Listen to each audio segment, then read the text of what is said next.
Hello student, તો last લેક્ચરમાં આપણે અચળ પ્રવેગી ગતિના સમીકરણો છે એ તારવ્યા. હવે આજનો જે લેક્ચર છે એ ખૂબ ઇમ્પોર્ટન્ટ એવો ક્વેશ્ચન. નામ છે એ છે પ્રક્ષિપ્ત ગતિ. પ્રક્ષિપ્ત ગતિ કોને કહેવાય? જ્યારે કોઈ ફૂટબોલનો દડો છે, તમે એને એક કિક મારો અથવા તો કોઈ બેટ્સમેન છે એ સિક્સ મારે, ત્યારે દડાનો ગતિમાર્ગ કેવો હોય? એ દડાનો ગતિમાર્ગ એ પર્વલય આકારનો હોય, કંઈક આવો. તો આને કહેવાય છે પ્રક્ષિપ્ત ગતિ. નાના ધોરણની અંદર તમે ભણીને આવ્યા કે જ્યાં સુધી કોઈ પદાર્થ પર બળ ન લાગે ત્યાં સુધી સ્થિર પદાર્થ સ્થિર રહે અને અચળ વેગથી ગતિ કરતો પદાર્થ પોતાની અચળ વેગી ગતિ ચાલુ રાખે. તો આજે છે આપણે એ જ વાત છે ડિસ્કસ કરવાના છે કે મારી પાસે કોઈ પદાર્થ છે, એ પદાર્થ પર છે હું બળ લગાડવાનું બંધ કરી દઉં તો શું થાય? ફોર એક્ઝામ્પલ, થ્રો કરીએ છીએ અથવા તો આ એક દડો છે, એના એક કિક માર્યા પછીની સ્થિતિ પૂરી થઈ ગઈ, પછી સતત બળ નથી લાગતું. જે ક્ષણે કિક મારીએ છીએ આપણે ફૂટબોલને, એ ક્ષણ પૂરતું બળ લાગે છે, પછી તો કે સમક્ષિતિજ દિશામાં બળ લાગતું બંધ થઈ ગયું, પરંતુ ઉર્ધ્વ દિશામાં બળ લાગે છે ને, એ બળ એટલે ગુરુત્વાકર્ષણ બળ, જેને તમે 9મા ધોરણમાં ભણીને આવ્યા એ. બરાબર? એટલે ઉર્ધ્વ દિશામાં, ઉર્ધ્વ એટલે ઊભી અને સમક્ષિતિજ એટલે આડી, ઉર્ધ્વ દિશામાં બળ લાગે છે અને એ બળ પાછું કેવું છે? અચળ બળ છે. ગુરુત્વાકર્ષણ બળ તો કેવું છે? અચળ બળ છે. તો પ્રક્ષિપ્ત ગતિની જો વ્યાખ્યા આપી હોય તો તમે શું આપી શકો? તો વ્યાખ્યા કંઈક આવી રીતે આપી શકાય કે જે પદાર્થનો સમક્ષિતિજ દિશાનો વેગ અચળ હોય અને ઉર્ધ્વ દિશાનો પ્રવેગ અચળ હોય,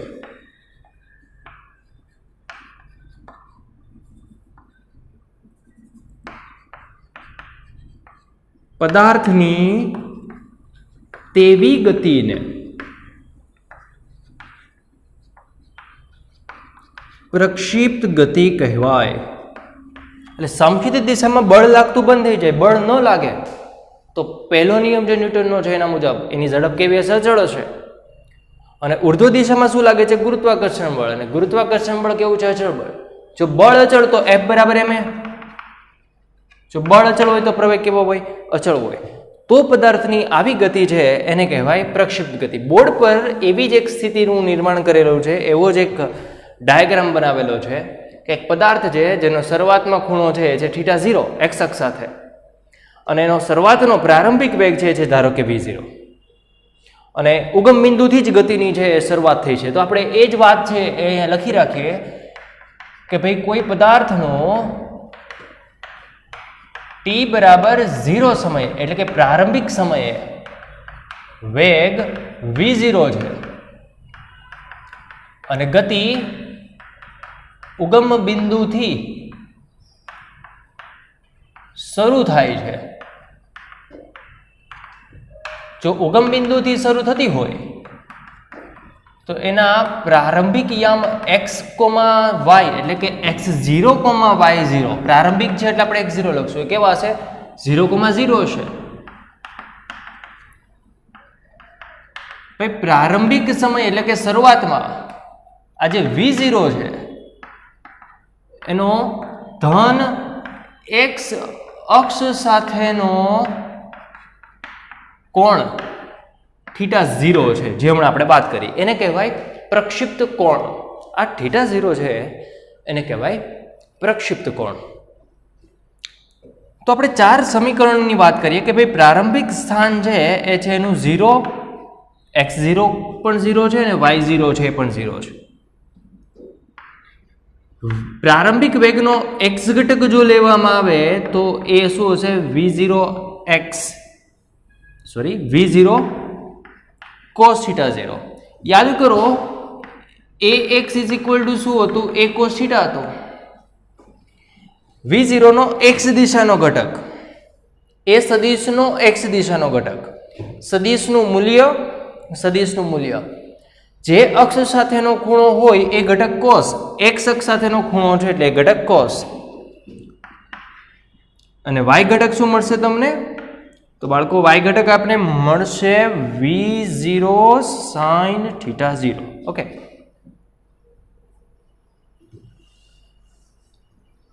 એક આવું મળ્યું.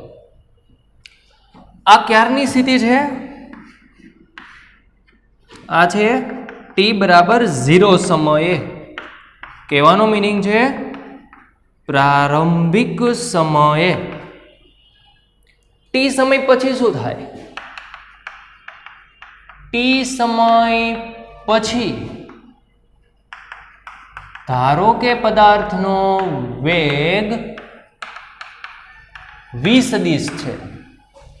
પદાર્થ ગતિ કરતો અહીંયા પહોંચી ગયો, ત્યારનું વેગ છે એ છે v સદિશ. તો પાછા બે ઘટક પડશે, એક vx પડશે, એક vy પડશે, બરાબર? તો મારે પહેલા તો શોધવું છે x. x એટલે t સમય પછી x દિશામાં કાપેલું અંતર કેટલું, બરાબર? t સમય પછી x દિશામાં કાપેલું અંતર જોઈએ છે. x દિશામાં કોઈ બળ નથી. જો બળ ન હોય તો પ્રવેગ 0 છે. તો એવી ગતિને કેવી ગતિ કહેવાય? અચળ ઝડપ. ચેપ્ટર નંબર 3 નિયમિત ગતિ છે. અને જો નિયમિત ગતિ હોય તો કાપેલું અંતર બરાબર શું થાય? વેગ ગુણ્યા સમય. કઈ દિશાનો વેગ? x દિશાનો વેગ. એટલે હું લખીશ vx ઇન્ટુ t, જ્યાં vx એટલે t સમય પછીનો વેગ. ઓકે, ચાલો તો પહેલા તો મારે vx છે એ પણ લખવા પડશે. પણ તમે જુઓ તો ભાઈ vx ઇઝ ઇક્વલ ટુ શું લખીએ? કામ કરીએ, પહેલા આપણે વેગની ગણતરી છે કરી લઈએ. તો t સમય પછી વેગનો x ઘટક કેટલો હશે? જેટલો પહેલા હતો એટલો જ. કેમ કે x દિશામાં કોઈ બળ જ નથી, તો ઝડપ કેવી હશે? અચળ. જે પહેલા છે એ જ પછી હશે. ન્યૂટનનો પહેલો નિયમ, બળ નથી તો ઝડપ 0 છે. પરંતુ v0x ઇઝ ઇક્વલ ટુ શું છે? તો તમે કહેશો v0 cos θ0. પરંતુ y ઘટક કેટલો છે? તો y દિશામાં તો શું અચળ છે? y દિશામાં તો પ્રવેગ અચળ છે. તો t સમય પછી પ્રવેગનું સમીકરણ વેગનું સમીકરણ શું લખાય? યાદ કરો, t સમય પછીનો વેગ v બરાબર v0 પ્લસ at, બરાબર ને? તો vy આ y દિશા છે, તો vy is equal to v0y plus at. પરંતુ પ્રવેગ કેવો છે? ગુરુત્વ પ્રવેગ. અને ગુરુત્વ પ્રવેગ હંમેશા કેવો લઈએ છીએ આપણે? ઋણ લઈએ છીએ. આપણું સમીકરણ છે એક આવું મળ્યું. જરા કિંમત લખીએ તો તમે લખી શકો આમાં v0y ઇઝ ઇક્વલ ટુ શું લખાય? v0y v0 sin θ0, v0 sin θ0 minus gt. કંઈક આવું મળે. x દિશામાં કાપેલું અંતર હમણાં જ આપણે કીધું એમ, કાપેલું અંતર બરાબર ઝડપ ગુણ્યા સમય. કેમ કે પ્રવેગ કેવો છે? 0. x દિશામાં અચળ ઝડપથી ગતિ છે, પરંતુ v0x કેટલા છે? એ તો છે v0 cos θ0 into t. x મળી ગયું. y દિશામાં t સમય પછી કાપેલું અંતર કેટલું એ મેળવવું છે. જોજો આ બધી t સમય પછીની વાતો છે. તો y દિશામાં t સમય પછી કેટલું અંતર કાપેલું છે એ જોઈએ છે. શું કરશું? યાદ કરો, પ્રવેગ અચળ છે y દિશાનો, તો આપણું સમીકરણ તો d બરાબર v0t plus half at square, હે ને? તો y દિશા છે તો આપણે લખશું y0 v0 y t plus half એના બદલે શું લખવાનું? -g t². તો તમને સમીકરણ છે કંઈક આવું મળ્યું. જો 2 માર્ક્સનો પ્રશ્ન એવો પૂછાય કે પ્રક્ષિપ્ત ગતિ માટે ગતિપથનું સમીકરણ લખો, ગતિપથનું સમીકરણ લખો, તો અહીંયાથી આપણે ટીને સૂત્રનો કરતા બનાવશું. બનાવવો જોઈએ ટીને સૂત્રનો કરતા. જ્યારે કોઈ પણ ગતિપથનું સમીકરણ મેળવીએ ત્યારે માત્રમાં ગતિપથના જ પદો આવવા જોઈએ, એટલે કે એક્સ અને વાય પદો જ આવવા જોઈએ, સમયનું પદ ન આવવું જોઈએ. અહીંયા સમયનું પદ કોણ છે? ટી. તો ટી કાઢવું છે અહીંયાથી નીકળી જાય. ટીને સૂત્રનો કરતા બનાવો તો ટી બરાબર શું થશે? x/v0 cos θ0. એ કિંમત છે હું અહીંયા મૂકું છું, x/v0 cos θ0 બરાબર. અને હા, v0 y ની પણ કિંમત લખી નાખીએ અહીંયા. v0 y બરાબર શું થશે? v0 sin θ0. આ કિંમત મૂકીએ અહીંયા. અને t બરાબર x/v0 cos θ0 -12 g. અને t બરાબર નક્કી કર્યું આપણે x² v0² cos² θ0. કારણ છે ત્યાં સ્ક્વેર કરવાનો છે. v0 ને કટ કરો તો y બરાબર આપને મળશે sin/cos એટલે કે tan θ0 x -2v0² cos² θ0 ગુણ્યા x². તો આ મળ્યું તમને એક સમીકરણ, જે છે ગતિપથનું સમીકરણ. કોઈ પણ દ્વિઘાત સમીકરણનો જો તમે ગ્રાફ મેળવશો, કોઈ પણ દ્વિઘાત સમીકરણનો તમે જો ગ્રાફ મેળવો તો એ ગ્રાફ તમને પરવલય આકારનો મળે. આ આકાર છે પ્રક્ષિપ્ત ગતિનો, જે પાણીની ધારનો આકાર, એને કહેવાય પરવલય ગતિમાર્ગ. આપણી ગણતરીને આગળ વધારીએ, નોંધી લઈએ પહેલા. ચલો બાળકો, આગળ આપણે મેળવું એ તો ગતિપથનું સમીકરણ. અને અમુક પદો છે એ આપણે મેળવા, એને બોર્ડ પર છે નોંધ્યા છે. શરૂઆતમાં પ્રારંભિક સ્થાનના યામ છે x0 y0 હતા, અને વેગના જે ઘટકો છે x ઘટક અને y ઘટક એ મેળવ્યા. ટી સમય પછી x દિશામાં કાપેલું અંતર, ઝડપ અચળ હોવાથી અંતર બરાબર ઝડપ ગુણ્યા સમય લખાય. y દિશામાં કાપેલું અંતર જોતું હોય તો પ્રવેગ અચળ હોવાથી d બરાબર v0t પ્લસ હાફ at² સૂત્ર મુજબ એક સમીકરણ મેળવ્યું. x દિશાની ઝડપ અચળ છે, જે પહેલાં છે એ જ t સમય પછી મળશે, પરંતુ y દિશામાં પ્રવેગ અચળ છે, તો અંતિમ વેગનું સૂત્ર વાપર્યું આપણે, v બરાબર v0t પ્લસ at. v બરાબર v0 પ્લસ at, પણ ગુરુત્વ પ્રવેગ છે એટલે -g. આ સમીકરણ છે તારાવ્યું. આગળ જે હમણાં આપણે અત્યાર સુધી જોયું એ 2 માર્ક્સનો પ્રશ્ન એવો હતો કે ભાઈ પ્રક્ષિપ્ત ગતિની વ્યાખ્યા લખો અને ગતિપથનું સમીકરણ મેળવો. એ જ થિયરીને જે આપણે આગળ કન્ટિન્યુ કરીએ, અને હવે જે આપણો ક્વેશ્ચન છે એ છે પ્રક્ષિપ્ત ગતિ કરતો કોઈ પદાર્થ હોય એને મહત્તમ ઊંચાઈ સુધી પહોંચવા માટે લાગતો સમય કેટલો હશે, અને એ મહત્તમ ઊંચાઈનું સૂત્ર છે એ તારવો. જ્યારે પ્રક્ષિપ્ત ગતિની કોઈ પણ થિયરીની તમે ગણતરી કરો છો તો પહેલો ક્વેશ્ચન વિચારવાનો એ બસ આ 4 સમીકરણ પરથી જ મળશે. આખી થિયરીઓ આ 4 સમીકરણ પરથી, કે ભાઈ મહત્તમ ઊંચાઈએ શું 0 થાય. હું કોઈ પદાર્થને ફેંકું, જ્યાંથી નીચે આવે ત્યાં મહત્તમ ઊંચાઈ થઈ કહેવાય. ત્યાં શું 0 થાય? વેગ. કેમ કે જો વેગ 0 થાય એટલે જ તો પાછો નીચે ફરે છે. કયો વેગ 0 થાય? તો y દિશાનો વેગ છે એ શું થશે આપણી પાસે? એક કિંમત કેવી થશે? 0 થશે. તો નેક્સ્ટ ક્વેશ્ચન છે મહત્તમ ઊંચાઈએ સમય. મહત્તમ ઊંચાઈએ પહોંચવા લાગતો સમય. તો ભાઈ આપને ખબર પડી હમણાં એમ કે ભાઈ મહત્તમ ઊંચાઈએ વેગનો વાય ઘટક છે એ કેવો થઈ જાય? શૂન્ય થઈ જાય. બરાબર. ટી સમય પછી એટલે વી અને વી વાયનું સમીકરણ છે આપણી પાસે એ છે V0 sin θ0 t, sorry T નહીં આવે,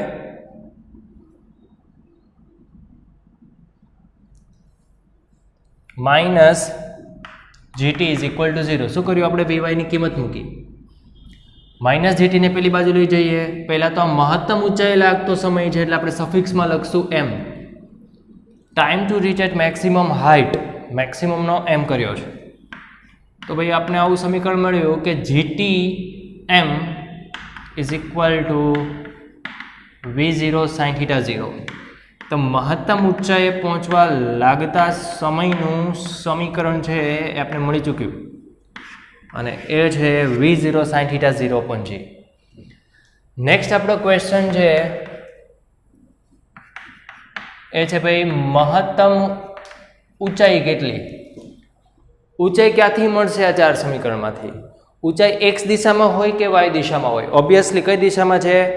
y દિશામાં.